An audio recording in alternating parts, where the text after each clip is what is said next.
Salut! Salut! Iată-ne în sfârșit am reușit să luăm la teste Africa Twin. A durat Două chiar. Da. A durat ceva timp pentru că anul trecut, fix când ne hotărâsem să o luăm, luam modelul vechi pe vremea, modelul de 1000, s-a anunțat apariția modelului de 1100 și am decis să așteptăm ca să le luăm pe acestea. Pe care s-a terminat sezonul, a început sezonul 2020, a venit pandemia și abia acum în toamnă am reușit să le luăm. Din păcate, inițial ne-am dorit să avem una automată, un DTC și una manuală. A mai fost un ghinion pe parcurs, amândouă sunt DTC. Dar practic avem Adventure Sport-ul aici și varianta de bază, să zicem. Adventure Sport-ul cu suspensie electronică. Da. Deci practic cel mai varianta vârful de gamă vârful de gamă, varianta cea mai ieftină. Entry level, da. Da.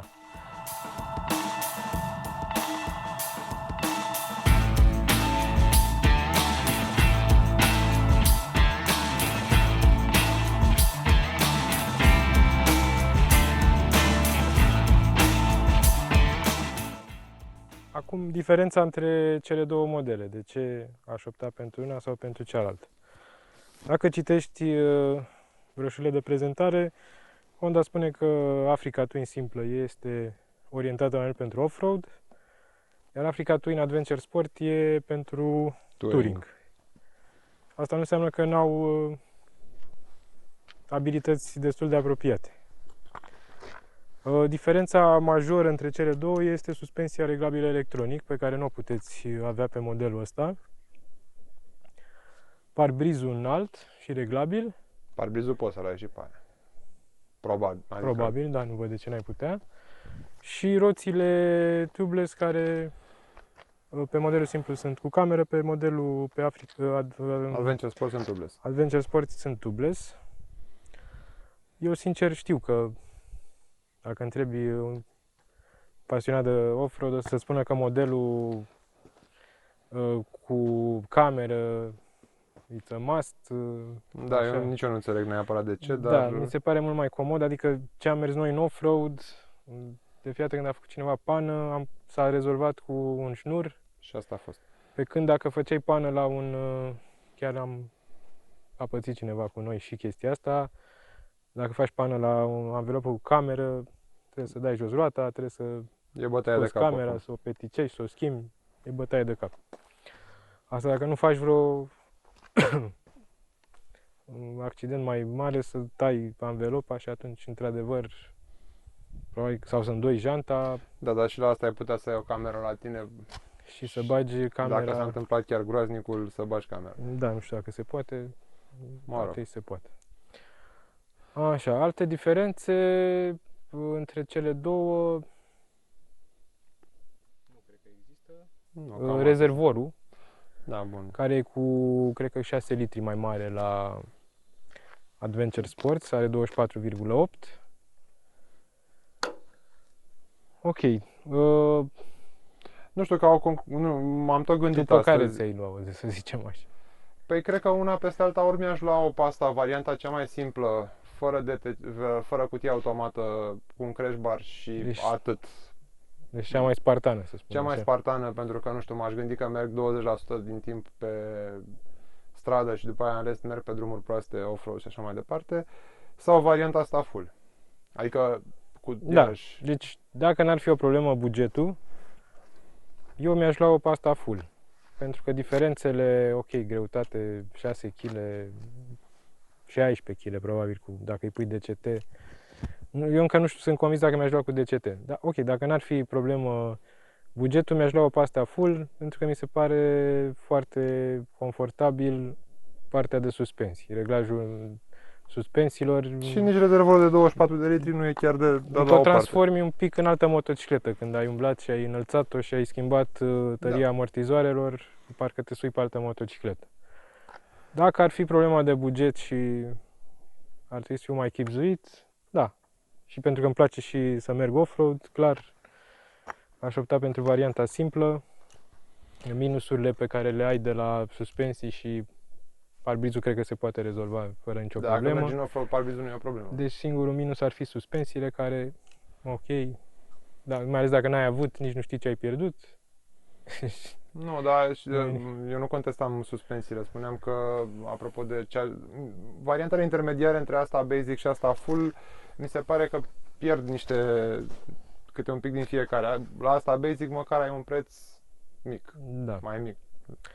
Iar cu DCT-ul, da, din păcate nu putem să comparăm. Ce feeling am eu, n-am testat încă niște situații foarte extreme, o pantă foarte abruptă, fără aderență sau unde la cele cu ambreiaj poți să controlezi mai finuț accelerația, poți să iei brusc din puterea motorului, nu știu, pe noroi, dacă întâlnești și...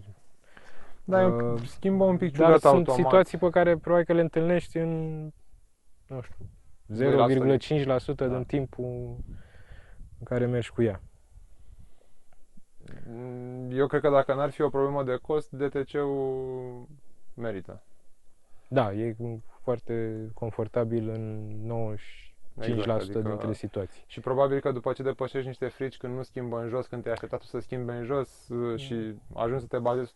Acum, de fapt, e un pic frustrant în momentul în care tu ai schimbat și ea încă nu schimbă și nu prea știi ce dracu să faci ca să depășești situația. Da, probabil că trebuie să te obișnuiești cu... Dar overall tot timpul schimbă, adică nu rămâi...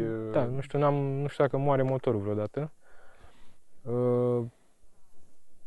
Probabil că o să te obișnuiești în timp să ajustezi odată din setări și odată să ajustezi tu manual cu padele. override din padele.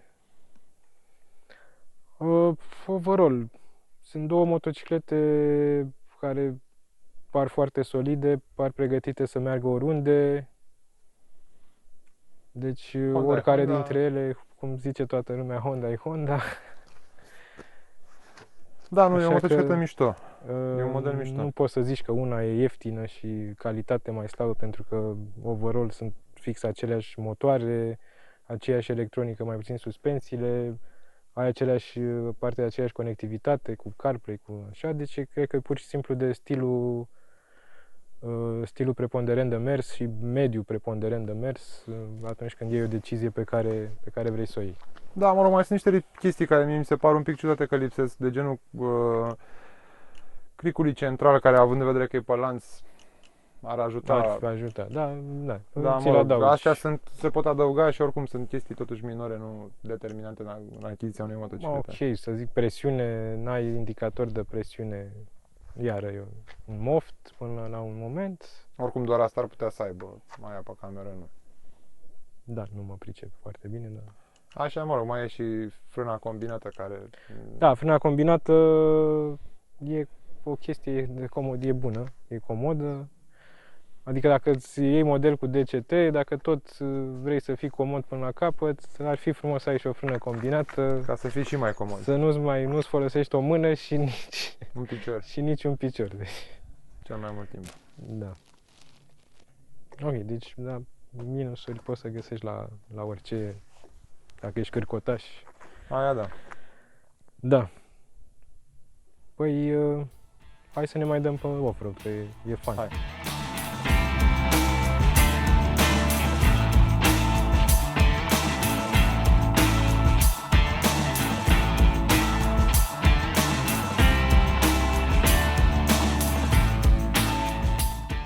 Ok, asta a fost despre Africa Twin.